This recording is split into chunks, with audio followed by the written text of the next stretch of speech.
Sorry, I'm cheating.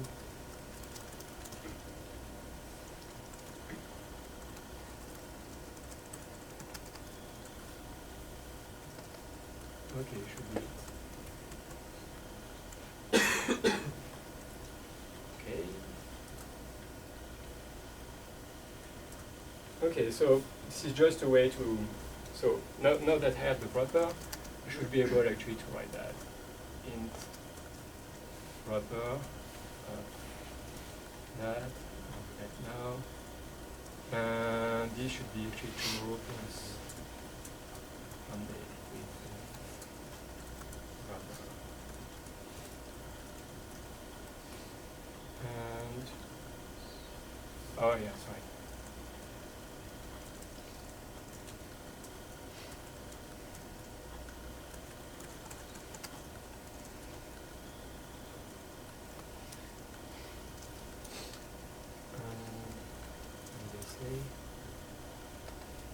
What require string.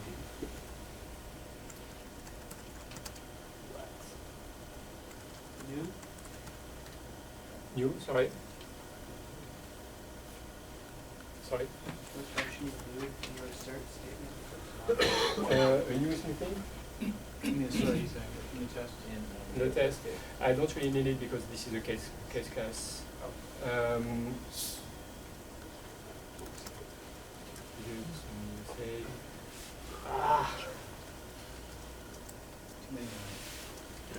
Yeah. I don't think you've defined plus yet, right? The plus is not defined. So, okay. This is a common program with Scala. You have a lot of things going, happening in the background. And in this case,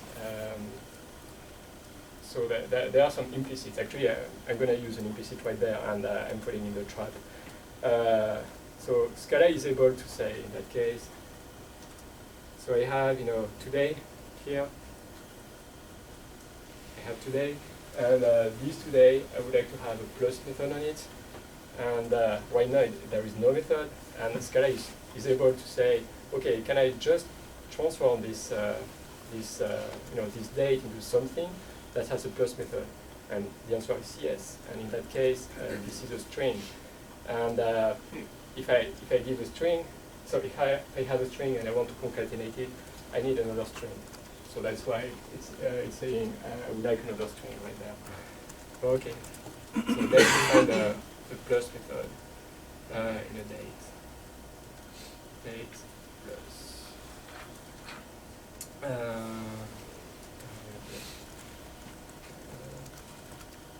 And this will give me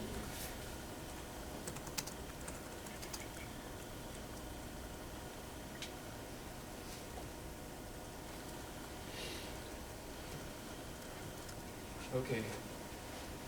So basically, I just have to take the thing in it. I use a Joda time to do the addition, and that's it. Okay. So now it works. But we want to get rid of that stuff, and this is actually possible. So I said I just said the answer a few minutes ago. We can define an implicit that would be a method that will be executed, just to satisfy some types. In that case, I would like to say if I have an int, and I would like to inject that in an int wrapper just to be able to call the .days the days method. So it will work. Let's define that here for some reason. So the name of the method is not really important. And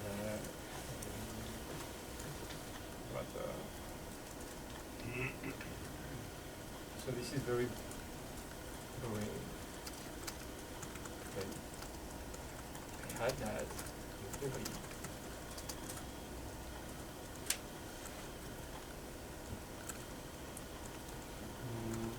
Okay, that's normal. So an implicit method is just a normal method, and then you have to to annotate it being, saying this is implicit, so please consider this method to do some magic in the background.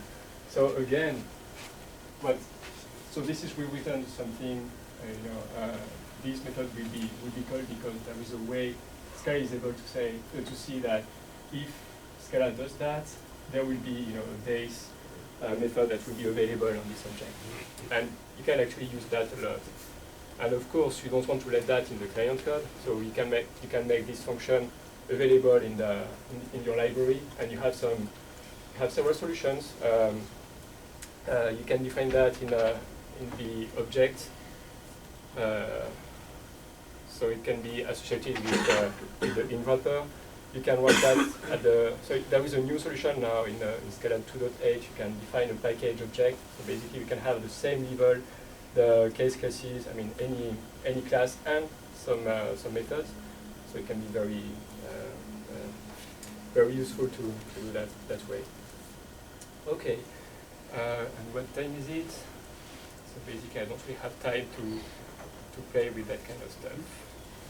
Okay, so we have two solutions. So either I play with that, or we see together the how to write an external DSL using the combinators.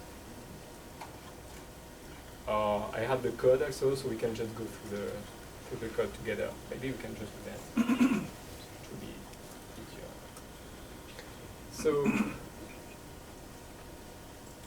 when you define a new language, so first you would like to see what you can write, actually.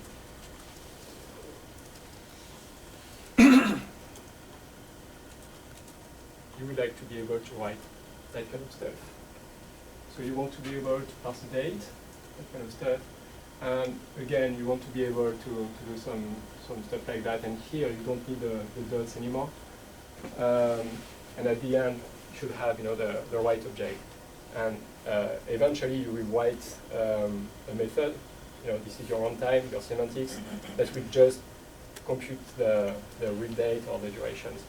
And but first, in order to do that, you need some kind of abstract representation of your language, and you don't really want to expose that to the user. So this will happen in the background. So you just say, okay, the date is either a real date with 3 ints, or this is just the addition of the date and the period. This is not really clever, but it works. And the period itself, this is just a value and a unit, or you can just do the addition of two periods. So nothing really fancy, and all the stuff is actually there. So I told you that combinators are all about APIs, and you have a very, very nice API in Scala to write that kind of stuff. So the idea is just to generate a parser, and the parser is actually something. Okay, you can give me an input, and I will try to build something of this type. And by default, this is of type any, so it means you just want to be able to parse, and you are not interested in the value. But actually, by using that kind of construct, you can try to enhance your, the parsing and extract what you want and inject that in the right type. So how does it work? The easiest part is, for example, if you want to be able to parse regexes, just do that. So basically, this is just an object regex in Scala. So here in integer, this is just, you know regex. A unit will be just day, days, or month. You can do that. And what would be a date? So you will combine all the possibilities. Here you say, so you have some constructs in Scala, and this is the till day, for example, and you will combine some other parsers, and basically you will construct another parser from that. So it says if I can parse an integer, and then if I can parse slash, and then if I can parse another integer, then slash, then integer. Basically, this is my rule, and this this is a bit weird, but actually this is just part of the library itself. This is not a keyword or something like that. And it means okay, if when you are here, actually you just have a parser of any, and if you want to do something a bit more interesting, you want to use this result, and by providing a function itself, you will just extract the information. So here you say, that, okay, this is a regex, and it works on string, so you have a parser of string. So here, this y is actually a string. So here, I just have to say to int, and that's it. I have the int. And actually, you can see that the constructs are just the same. And you do that for everything. And you can just call the parsers between them. So this is why here. So this was only to pass the simple date, and the real date is either the simple date or a simple date followed by the plus and the period. How would you set this up for the case where someone enters year wrong? So they don't enter 4, they enter 2. Oh, so yeah, so you can actually add some logic in this part. So that would just be different cases. Yeah. Yeah. So here you just have the first pass. The first pass is I'm able to pass, and then you can add some logic. You can, for example, at that point you can say the month must be between 1 and 12, for example, that kind of stuff, and you can do more interesting stuff actually.